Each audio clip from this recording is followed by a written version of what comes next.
You all set? Well, thank you very much. It's a great day for me because I have a lot of confidence in this gentleman. And we're thrilled to swear in our new Secretary of Homeland Security, a great American patriot, to put it mildly, Markwayne Mullin. And I want to just say, Markwayne, congratulations. Great. Thank you. You deserve it. You're a great man. Let me also thank Secretary Mullin's beautiful family, including his wife, Christy. Thank you. His sons, Jim and Jace and Andrew, and daughters, Lara, Ivy, Lynette, and other members of the Mullin family. It's a beautiful family. And we know this guy, he's our big top wrestling guy. I won't wrestle him for anything. An all-American wrestler, huh? Good, you have good genetics in that family. Proud of you. Thanks as well to Attorney General Pam Bondi, Chairman Jason Smith, Congressman Josh Gottheimer, former Speaker of the House Kevin McCarthy, and many other friends that are gathered with us. It's a great group of people. For 13 years, Markwayne has represented the incredible state of Oklahoma, a state that I won 77 out of 77 counties 3 times in a row, so they like me there. Second was Ronald Reagan at 56. Did you know that? 56, that's not bad. But 77, it's 77 out of 77, I think, right? That's not bad. But he was there in Congress as a member of the House and then as an outstanding United States Senator. And he really has been outstanding. He's been a close and vital partner in helping us secure the border, stop migrant crime, end the scourge of illegal drugs, and make America safe again and make America great again. And he's a tremendous player. He worked with Tom Homan, worked with all of our people on the right, and many more. And everything he's done has been good. I say everything he touched, he's turned to gold. Now, but even in business, he was successful, in all fairness. And he was successful, and he said, I want to go into politics. I hope you're happy. But as the only Native American, I didn't know that, huh? Let me look at you. Well, I think that's all right. He's got great quality, I can tell you. He's the only Native American in the Senate. How many have been there before you? Do you know? Native American? I think 3. 3. Well, you're a fantastic representative. Markwayne has also been a fantastic advocate for our cherished tribal communities. He's now the first member of the Cherokee Nation ever to serve as a member of the cabinet. I didn't know all these things. I would have picked him faster if I had known. I would have made a quicker decision. Prior to his career in public service, Markwayne had a very successful career in business, leaving school at age 20 after his father got sick, taking over his family business and turning it into a multi-million-dollar success story. He's a very successful guy. Markwayne has also a career as an MMA fighter. That's why I looked at his ears and I said, I'm not going to fight with him. You can tell a lot about a person by their ears, right?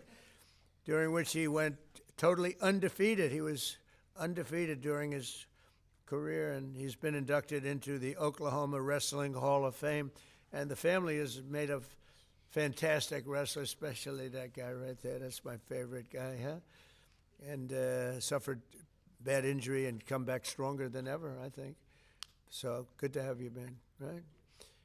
I've no doubt that as he takes the helm of DHS, Markwayne will fight for Homeland Security, the United States, and securing the country and making it really strong and the way it should be. Our country's come a long way in the last year. We set it up so beautifully, and then we had 4 years of horror. We had 4 years of disgusting horror, open borders, and things that nobody would even think of.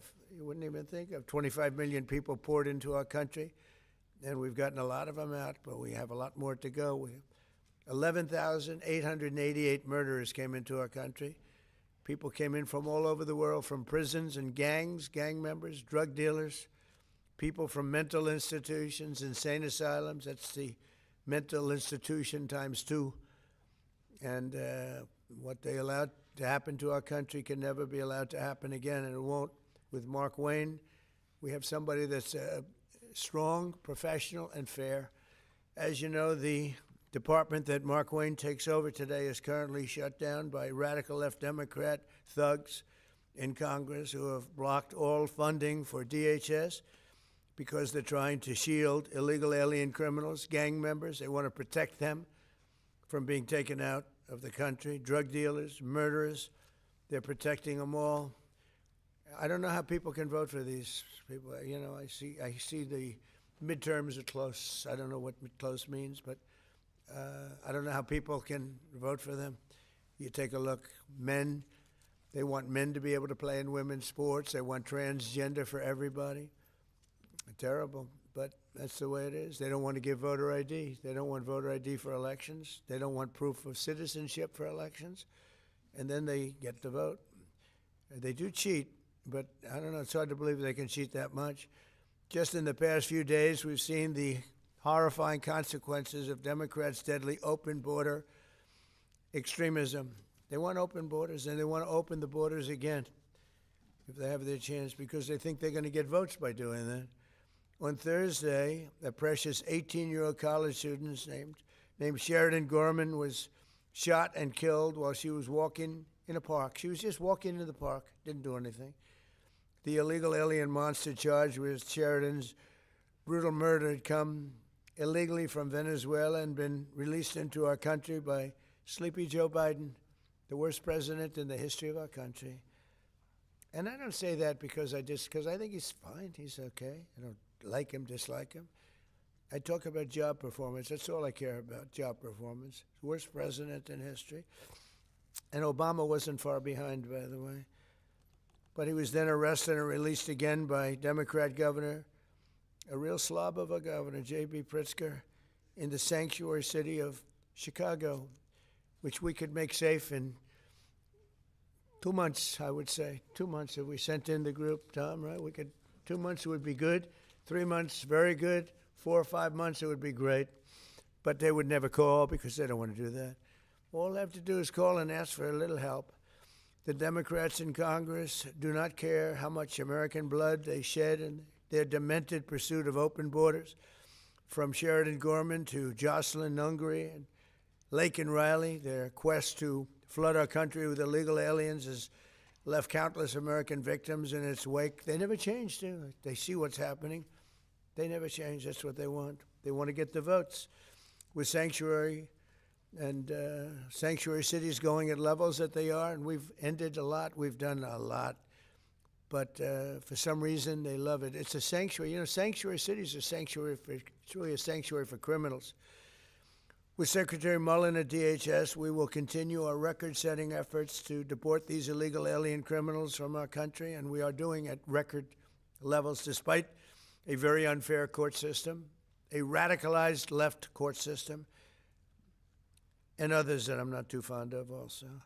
And we'll protect innocent American lives. Every single illegal migrant who is a criminal record must be deported immediately. If they have a criminal record, you got to deport them. And there's a lot that came in under Biden. And Kamala, the great border czar, Kamala, who never went to the border, never called Border Patrol, never once called Border Patrol. Can you imagine that, Jim? She's the border czar. She never called Border Patrol. Explain that to me.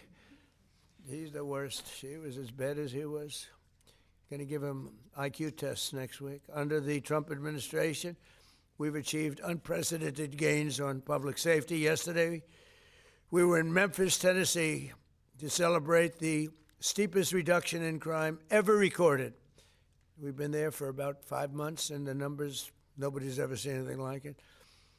And thanks to our Memphis Safe Task, it's called Safe Task Force, alongside our efforts in Washington, D.C. And what we've done in Washington is amazing. We have Washington as a safe city now. It's been amazing. It's been, if you go back a year and a half, 2 years ago, Washington was one of the most unsafe cities anywhere in the world, let alone this country. And now we have a very safe city. And what they've done with all of the people working, many of the people standing right there, has been incredible. And now we're going to see all of our cities take a big step because of Markwayne.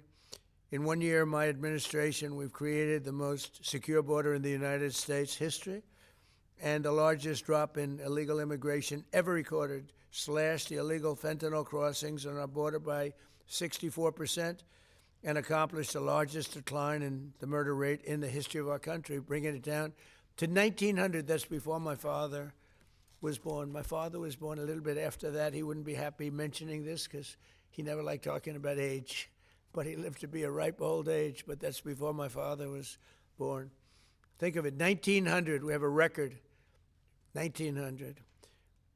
Murders last year were at the lowest level in 125 years, and we're making America safe again. We're doing it at levels that everything we're doing, we're making great. The border is great, the military is great. We're having, by the way, a tremendous success, as you know, in Iran. We had one in Venezuela, and now we're having one in Iran. They have no Navy left. They have no Air Force left. They have no anti-aircraft equipment left, no radar left, no leaders left. The leaders are all gone. Nobody knows who to talk to. But we're actually talking to the right people, and they want to make a deal so badly. You have no idea how badly they want to make a deal. And we'll see what happens. I want to thank Pete Hegseth. The job you're doing over there is really incredible. You and the general and all of the other generals and colonels and captains and majors and everybody else, right?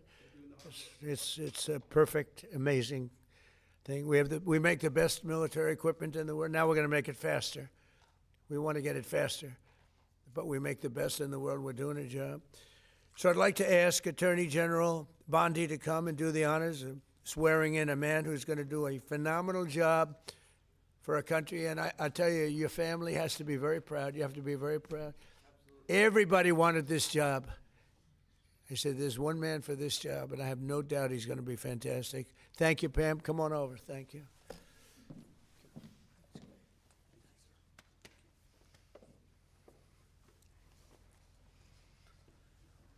Please raise your right hand and repeat after me.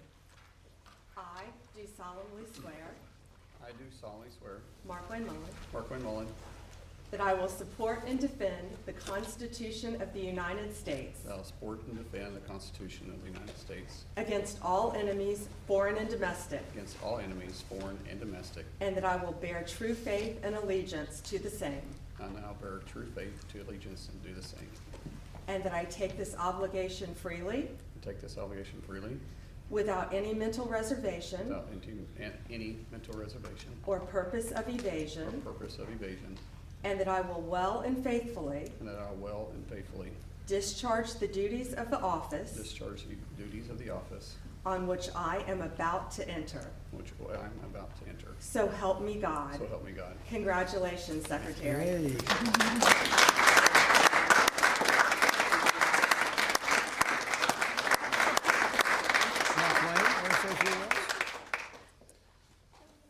Thank you. I think that was the most nervous I've ever been.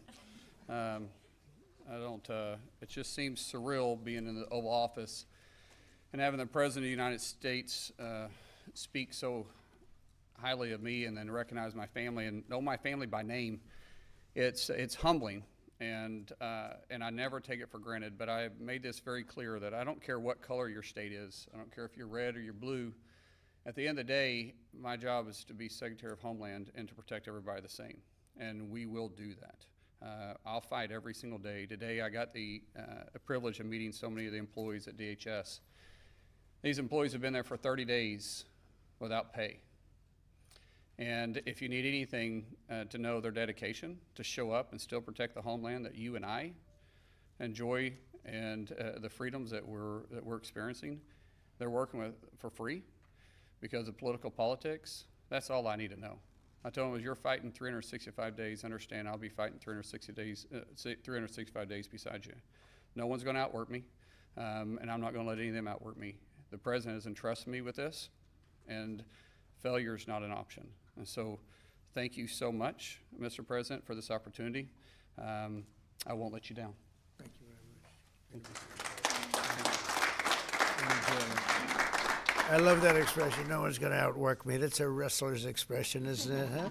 That's a good wrestler's expression. Yes, please. Mr. President, will the Secretary's replacement in the Senate support the SAVE Act and the use of the talking filibuster to get it through? Well, it's not the SAVE Act. It's not called this. It's called the Save America Act. There's a big difference because the SAVE Act, nobody knows what that means. Save America means Save America. And I can't speak for him, but I would imagine that Markwayne, I didn't even ask him the question because who wouldn't support it? voter ID with a picture. You want citizenship, proof of citizenship. Ideally, you want to end mail-in ballots because there's tremendous corruption. Then we added a couple of things, Markwayne, like I don't think being a great athlete and having a family of great athletes, they have produced great athletes in this family, all-American wrestlers. They especially like wrestling, by the way. And what about baseball? Do you play baseball? Anything? They like wrestling. But I don't think that you would say that his family, and I don't know this for a fact, and I shouldn't say it because I could get myself. Does anybody in your family want men to play in women's sports? I don't think so, Jim, right? I don't think so. I don't think. How would they do? Would they do good wrestling you? They would be in trouble? He said, yes, they'd be in big trouble. It's so crazy. So that would be one. And then we have a few others that we call them the best of Trump. But if you look at transgender mutilization of children, we don't want that. It's the mutilization of children. We don't want that. So generally speaking, I think I can answer that Markwayne would be very much in favor of what I'm in favor of. Would you say that's right, Mark? I can't think of too many things. He might be worse. He might be worse than me. That's my look at his wife and say, that's right. But so, yeah, he's going to be great. Yeah. Do you believe the Secretary will run DHS any differently than Kristi Noem did? What do you hope to see as his priorities? Well, we had a good run. Look, we created the strongest border with the help of that man right there. Tom is so incredible. And he's going to be a big influence here, too. There's nobody more professional, nobody better. There's nobody better as a human being. You know, he looks tough, but he's got a good heart. But not too good. Don't make it too good. But, you know, we had Tom. We have the safest border we've ever had. We have a lot of assets, but a lot of things we can do, and we're going to do. We have to get criminals out of our country that were allowed in by Biden. Yeah, please. Mr. President, do you support what appears to be a merging agreement coming out of the Senate to reopen DHS? Well, I'm going to look at it, and we're going to take a good hard look at it. I want to support Republicans, and, you know, sometimes it's awfully hard to get votes when you have Democrats that don't want to have voter ID. They don't want to have proof of citizenship. They don't want to do anything about men playing in women's sports. That's one of the items we put on, you know. And I did that just because it's so popular. You know, they say that's at least an 80-20 issue. No, it's about a 99-1. I don't think it's, what do you think, Pete? Do you think it's 80-20? Who's closer, 80-20 or 99-1? Almost 100. Yeah, I think 100 is really the, so, you know, so I support that, and I support common sense. Would you be comfortable with a deal that involves separating ICE funding from the DHS funding package in order to reopen? Well, they're working on all of that. You know, that's a detail that they'll explain later. Please. Election integrity and DHS measures. Mr. President, since CISA falls under DHS, and given that many credible voices have raised concerns over its premature and possibly likely faulty 2020 election assessment, will you and Secretary Mullin implement reforms at CISA and at DHS to ensure full confidence in future elections, like in the upcoming? About it. We'll talk about it. You know, pros and cons. Look, they used it to try and put me in prison, right? So I can't be thrilled with it. They used that very strongly, very illegally. The Democrats are thugs, and I don't want to say that. It would be nice to everyone get along, but it's a different country than it was years ago. It was very dangerous the way they used it. And they weaponized government. They used that to weaponize government. So I'm not thrilled, but I'll also go along with two groups of people, the military, and I think the military likes it, right? And I'll go along with the senators. I'm fine. But I was a big victim of it. Yeah, please. Are you going to send Jared Kushner and Steve Witkoff to do direct negotiations with the Iranians? Yeah, well, we're in negotiations, as it turned out, and now you've seen what I said yesterday was exactly correct. We're in negotiations right now. They're doing it along with Marco, JD. We have a number of people doing it. And the other side, I can tell you, they'd like to make a deal. And who wouldn't if you were there? Look, their Navy's gone. Their Air Force is gone. Their communications are gone. That's the biggest problem. It's very hard to communicate them between themselves. All of the anti-aircraft is gone. Most of their missiles are gone. We either shot them or they shot them and don't have them anymore. They're down to a trickle. Pretty much everything they have is gone. I don't know. Can you name one thing that's not gone, or can you name one thing that's doing well? You know, if you read the papers, you think we're tied. You think we're in a tough battle. We are roaming free over Tehran, the city, Tehran, as opposed to Iran. We're roaming free. We can do whatever we want. And as you know, today we were going to have the privilege of shooting down a very big electric generation plant, one of the biggest in the world. And one shot to the right location ends the plant, it collapses. And we held off based on the fact that we're negotiating. Yeah. What do you think was the turning point to make you want to pursue a ceasefire? A few days ago, you said you wanted to continue bombing Iran. Now you want to pursue peace talks. Was there something that happened? The fact that they're talking to us and they're talking sense. And remember, it all starts with they cannot have a nuclear weapon. Just, I said yesterday, they said, what are the top 10? I said, well, number 1, 2, and 3 is they can't have a nuclear weapon. And they're not going to have a nuclear weapon. And we're talking about that. And I don't want to say in advance, but they've agreed they will never have a nuclear weapon. They've agreed to that. How do you ensure Greg they won't have a Bovino, nuclear your weapon? former Border Patrol chief, Greg Bovino, said his only regret is that he didn't catch more illegal aliens. What's your reaction to that? Who said that? That's your former Border Patrol chief. He just retired. Well, I mean, we captured a lot. They were allowed into the country by Sleepy Joe and that group of incompetent people that were, he was the worst president ever, the group of incompetent people. To me, that's the biggest scar. Inflation, they caused the highest inflation we've ever had. We've already gotten rid of it. The biggest scar is what they did, the people that they allowed. From prisons all over the world, they came from the Congo, from all over South America. Rough people, really tough people. So, no, I understand what he means. He would have liked to have captured more. I'm not capturing so much as removing. We're removing thousands of people. And many are self-deporting because we're going after them so powerfully that they're self-deporting, Tom, going back. I think that's one of the big unkept secrets. We have thousands and thousands of people, and they're self-deporting. They're going back to where they came from. But what we want really is the criminals. We're really focused on those criminals, getting them out. Yeah. What's your message right now to Democrats and also to Americans that are stuck in airports? It's really devastating watching it online because Democrats won't fund DHS. What's devastating? Your message to Americans right now stuck in airports as we speak because Democrats won't Well, fund they DHS? just don't, they won't. Look, this is a deal that was done in the great big beautiful deal, which gave you the biggest tax cuts ever, including no tax on tips and no tax on Social Security for the seniors. Think of it, no tax on overtime, tax deductions when you buy a car, you take money, pay interest on the money, you deduct it. We've never had that for people buying cars, if it's an American car, only if it's an American car. But they are just they stick together, the Democrats. I tell you, I give them great credit for that. We have some that they're not good stickers. We have guys like Tom Massey in Congress, who's terrible. He's just terrible, terrible person. I call him Rand Paul Jr.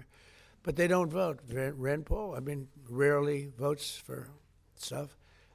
Likes me, says I'm a great president. He said the other day, I'm a great president, one of the greatest presidents. But I said, do me a favor, vote for us and don't call me a great. I'd rather have the vote than the statement. But we have people that don't stick together, and those people hopefully will someday be gone. The thing I most respect about the Democrats, even on horrible policy, they stick together. What they do have, though, is horrible policy. Transgender for everyone, open borders, men and women's sports. They have the worst policy that you can imagine. And so whether they stick together or not, they have just this terrible policy. We have great policy. Republicans have great policy. We have common sense policy, but it's great policy. That's our biggest advantage, is our policy is correct. Yeah, please. Mr. President, are you encouraging our allies in the Gulf to be more involved in the Iran operation? Say it. Are you encouraging our allies in the Gulf to be more involved in the Iran operation? Yeah, a little bit, but more NATO. I think our Gulf allies have been pretty good, to be honest with you. UAE's been hit so hard. He got hit by 1,400 rockets, shot them all out of the air with our great Patriot missiles. Think of it, they shot 100 missiles at one of our aircraft carriers, the Abraham Lincoln, one of the biggest ships in the world, actually. And out of 101 missiles shot, every single one of them was knocked down in the sea. Think of that. Think of what that means. 101 missiles, highly sophisticated, very fast missiles shot. Out of 101, all 101 were shot down, and now, for the most part, lie at the bottom of the sea. Pretty amazing, right? Pretty amazing. Our military is amazing, Pete. You know the attack I'm talking about recently? 101 shot. I said, wow. I saw that. You can see we have sort of pretty good equipment that we see. It's called the red line. Those red lines were thick, right? I said, that's a lot. And then we saw them one by one just get shot. And these guys that do the shooting are the coolest cucumbers ever. You know, most people, you don't have a lot of time. When a missile's going at 2,500 miles an hour, I don't care how far away it is, you don't have a lot of time. But I watched them sit down and think. Great students, MITs, a lot of MITs, a lot of guys like this. They're not as much into the muscle as they are this one right here. And amazing to watch them perform under great pressure, because they have a matter of seconds to do it. If they don't do it properly, it's a big problem, you know, because these were powerful. These were very powerful missiles coming. And so a lot of people choke.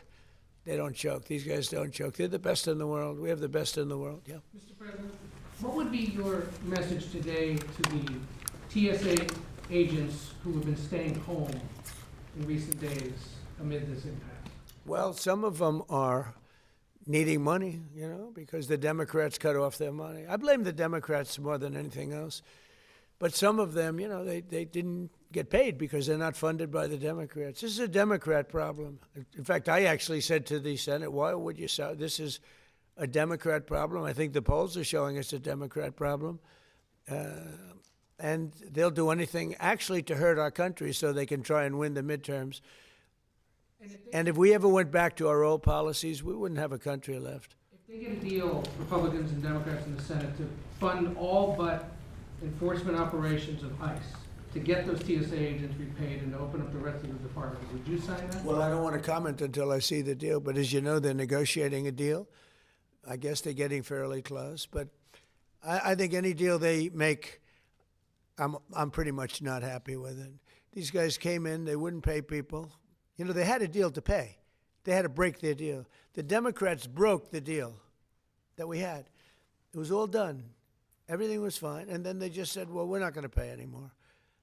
And they hurt our country. And at a very difficult time because, you know, we are at, as they would say, a war. They call it a war. I call it a military operation, a very successful one, successful like nobody's ever seen before. Hey, Venezuela was equally as successful. That was a great thing. No, the Democrats had a deal. It was a done deal. And then they said, well, we're not going to pay.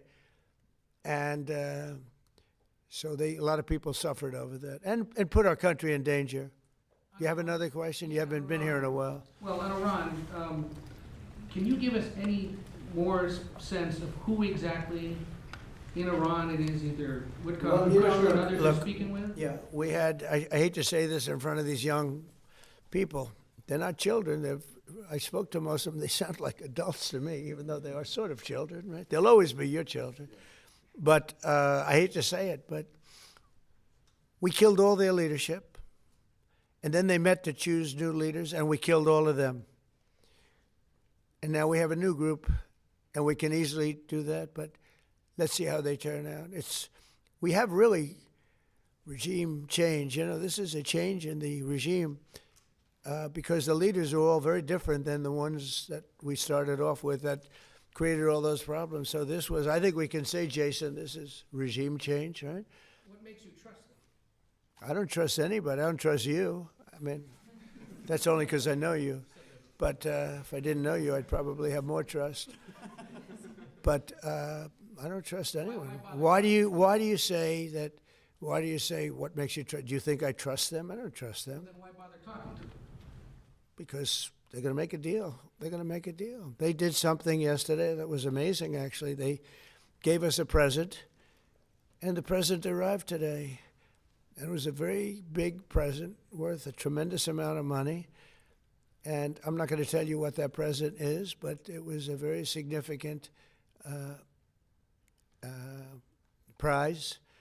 And they gave it to us, and they said they were going to give it. So that meant one thing to me: we're dealing with the right people. Is that nuclear related? No, it wasn't nuclear related. It was oil and gas related, and it was a very nice thing they did. But what it showed me is that we're dealing with the right people. Because, you know, you don't know, because the leadership was killed, all gone. Khomeini, all gone, as the expression goes, the past supreme leader. And then the new supreme leader was racked up, at a minimum racked up pretty good, and everyone else was gone. And then many of the people in the third tier are gone, but we're dealing with a group of people that I think turn out, and the present, the gift they made to us was very significant, and they said they were going to do it, and it happened, and they're the only ones that could have done it. Jennifer? Was it related to the Strait of Hormuz and the flow of? Yeah, it was related to the flow and to the strait, yeah, it was. Are you negotiating on who's going to control the strait from now on? No, we'll have control of anything we want. Look, if we can end this without more lives being down, without knocking out $10 billion electric plants that are brand new and the apple of their eye, I'd like to be able to do that, you know. But they can't have certain things. I mean, you know the things. I don't have to go over the list, but again, it starts with no nuclear weapons, and they've agreed to that. There won't be any nuclear weapons. They're not going to have, and they're not going to have enrichment, any of those things. But look, I hate to say that we're in a very good bargaining position, and I hate to say that they're defenseless, because, you know, until that last missile is fired, they have little power. But we are in about the best bargaining position. We're way ahead of schedule. And again, they have no Navy, and they have no Air Force, and they have no missile protection, and most of their missiles are gone. Most of their launches we've killed. You know, we've killed about 82% of their launchers. So even if they had a missile, they can't launch it. We've been very effective. We have the greatest military in the world. Nobody even comes close. We have the best military equipment in the world. Go ahead. On Saudi Arabia, there's been some reporting that you've been talking to the Crown Prince. Have you been focused on normalization between Saudi Arabia and Israel? Well, no, we have a great relationship with Saudi Arabia. What do you hear with Saudi Arabia? Just hearing that you've been talking and that he has been encouraging you to do certain things related to Iran. Can you share a little He's bit? a warrior. He does, yeah, he's a warrior. He's fighting with us, by the way. Saudi Arabia has been excellent, and UAE, excellent. And I will tell you, Qatar, incredible. Qatar took a hit, a pretty bad hit. Qatar's very close, you know, they're essentially, you can walk right over the border. Qatar took a hit. They've been great. They've been very strong. Kuwait, they had a little mishap. They shot down 3 planes with our missiles. They happen to be our planes, but the pilots made it. Can you imagine the pilots making it? The pilots saw what was coming, and they said, those are Patriots. We're not going to escape Patriots, and they got out of there pretty quick, Pete, right? Pretty amazing that they got out. The 3 pilots lived. They're fine. In fact, they're flying today. Was the Kuwaitis that accidentally fired the missile? Yeah, the Kuwaitis made a mistake. They fired. They thought they were firing at the enemy. It was, as the expression goes, friendly fire. But the pilots are great. They're flying today. Pretty amazing when you think of it. Yeah. President Trump, on a human level, how hopeful are you that this peace deal will work out? Like as a human, On what? on a human level, not as the President of the United States, how hopeful are you that this peace deal will work out with Iran? You're talking about to end it? Well, I think we're going to end it. I can't tell you for sure. You know, I don't like to say this. We've won this. This war has been won. The only one that likes to keep it going is the fake news. I mean, the New York Times, you read the New York Times, it's like we're not winning a war where they have no Navy and they have no Air Force and they have no nothing. And we literally have planes flying over Tehran and other parts of their country. They can't do a thing about it. For instance, if I want to take down that power plant, that very big, powerful power plant, they can't do a thing about it. It's like, take me. That's all they can do. And yet, if you read the New York Times or if you watch ABC fake news or NBC fake news, you'd say it's a close battle. It's not a close battle. They're totally defeated. You know, we killed their Navy in, would you say 3 days, Pete? Gone. In fact, I was a little upset with Pete. I said, why didn't you save the ships? We could have used them, right? He said it's more fun shooting them down. But the Navy was wiped out in a very rapid order. Pretty impressive for you guys, you champion wrestlers, right? When you hear this stuff. But you don't, if you read the news, you don't hear this. You know, you read like, oh, they're doing wonderfully. They're doing terribly. They're wiped out militarily. They are dead. Yeah. Are you afraid? Is there a new sense of a timeline? Do you want to get something done before the midterms? Well, So we'd the like to see President Putin and President Zelensky sit down and make a deal. I think they're getting close, but I've been saying that for a while. I've settled 8 wars. All of them should have been more difficult than this one. This should have been the easiest one. But these are two people that truly hate each other. You'll find out that hatred is not good for making deals. These are people that they don't like each other very much. Yeah. I know you said there's a bunch of people from the administration who are negotiating with Iran. There's been reports that the vice president is leading those negotiations. Is that true? Well, he's involved in them. JD is involved, and Marco's involved, and Jared Kushner's involved, very smart guy, and Steve Witkoff, smart guy, is involved. And I'm involved. I'm involved. Why? I'm going to be so big. Oh, I don't want to talk about it. I'm the President of the United States, Tom, and I'm not going to talk about it. It's beneath me to talk about saving millions of lives, because that's what you're talking about. You're talking about saving millions of lives. If Iran had a nuclear weapon, they would have used it. And if I didn't end the horrible Barack Hussein Obama Iran nuclear deal in my first administration, they would have had a nuclear weapon 3 or 4 years ago. They would have used it. I would have never gotten the chance probably to be president. Who knows what it would have been so devastating. And if we didn't send those beautiful B-2 bombers, they took them off my desk. They were right there. I don't know why. But if we didn't have those beautiful, the B-2 hit, which was so, we obliterated, despite CNN. CNN said, well, maybe the word obliteration said, no, we obliterated it, just obliterated their nuclear potential.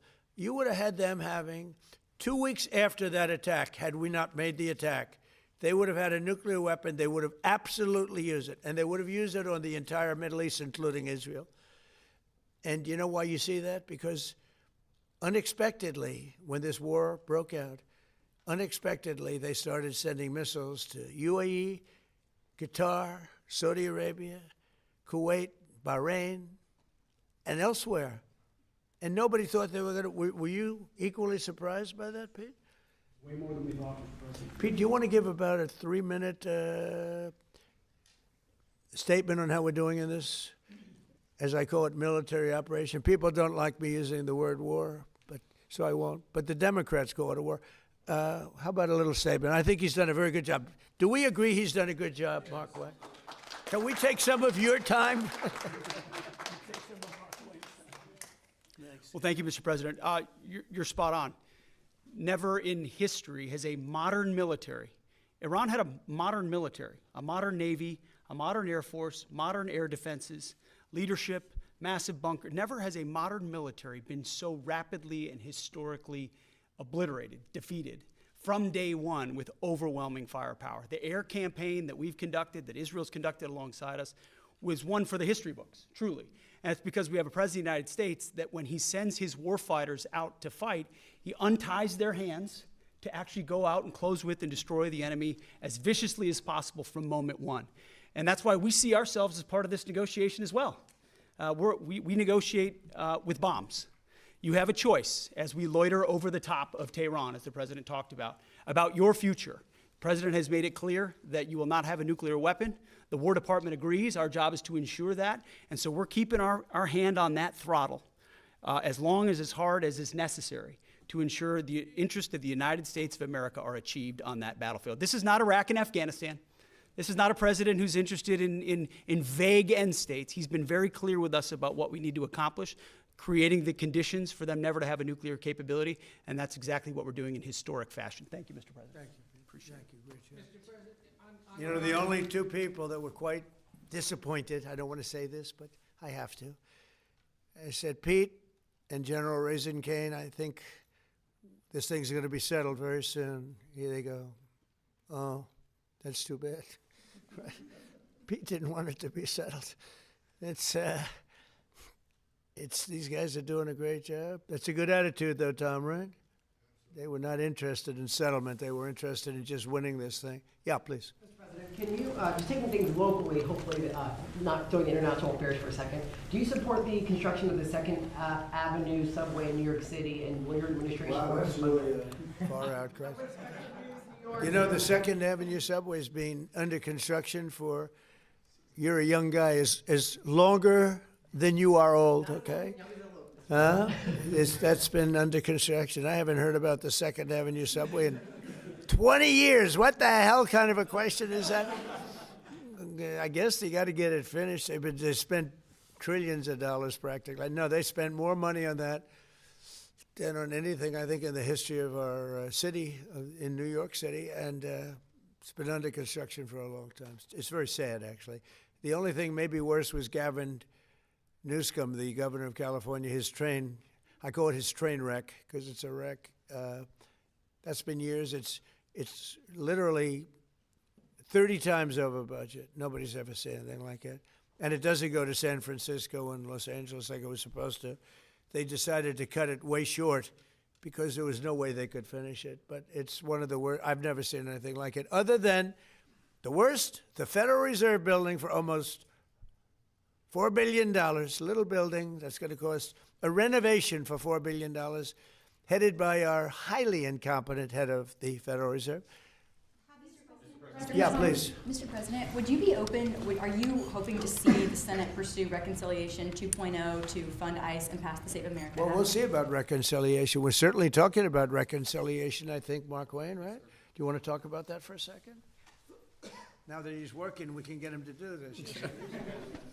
Thank you. Lindsey Graham, the chairman, where the reconciliation will funnel through, he is committed to making sure we get reconciliation through. If that is in some form with funding ICE, possibly backfilling from the One Big Beautiful Bill, but also more importantly, the Save American Act. There's a framework that we can do through reconciliation, paying for it, put some of the policies that cost money in, because there's nothing more important than the Save American Act. I mean, that's what the American people want. There's 80% of the population say they want only Americans voting, citizens that are registered to vote, citizens that have done it the right way. And I believe that everybody wants an election integrity. So fortunately, Lindsey Graham has said through reconciliation, he's willing to put the framework out for that.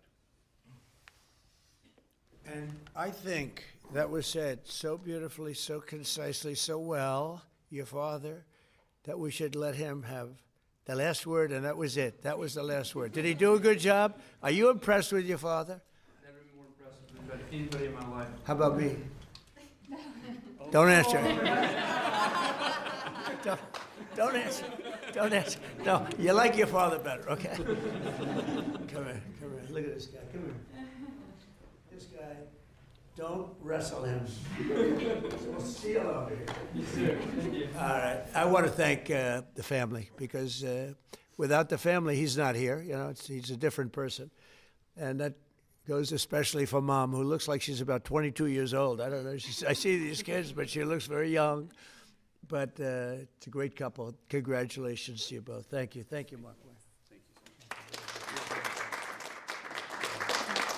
Thank you very much, everybody. Thank you.